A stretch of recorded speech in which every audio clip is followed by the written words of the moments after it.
Def Jam Fight for New York. Easily one of the wildest fighting games from back in the day.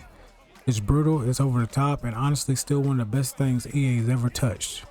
But it's not perfect, so let's break down the pros and cons. Let's start with the pros. First up, the combat system. It really went crazy with this one. You got multiple fighting styles: street fighting, submission, martial arts, wrestling, kickboxing, and the best part, you can mix them. It gives every fighter a different feel. It makes the game way more strategic than people probably remember. And the blazing moves, still ridiculous, still satisfying. The presentation is another big win. The arenas, the crowds, the whole underground fight club vibe still looks and sounds great for what it is. The environment feels alive. Every fight feels like it got weight. And visually, the animation is clean. The fighters are full of personality. They nail the look. And then there's the roster. This lineup is still iconic. DMX, Ludacris, Busta Rhymes, Ice-T, and Fat Joe. It's a crazy mix. Even the fictional characters fit perfectly. Everyone's got personality and everyone feels memorable. Story mode, solid. For a fighting game, way better than it had any right to be. You got rivalries, progression, and narrative that keeps moving forward. A complete step up from Def Jam Vendetta. Cutscenes.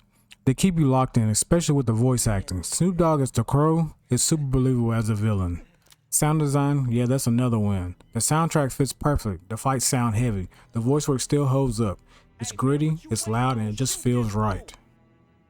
But it's not all perfect. Let's get into the cons. First off, the controls. They're mostly solid, but certain throws and grapples, yeah, they can feel stiff, especially around corners or in tight arenas.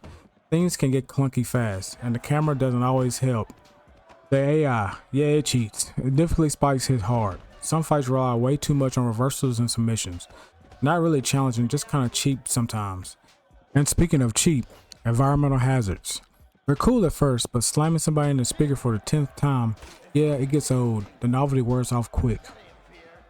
Look, Def Jam Fight for New York isn't perfect, but it doesn't need to be. It's loud, it's chaotic, and it's still one of the best underground style fighters ever made. If you're into fighting games or just love the PS2 era, this game is worth going back to.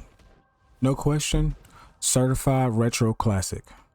Who was your main back in the day? Drop it in the comments. And if you're into retro games, fighting games, or just watching people get slammed through tables, hit the like, subscribe, and stay crowned. I'm Golden King Panda and catch you in the next one.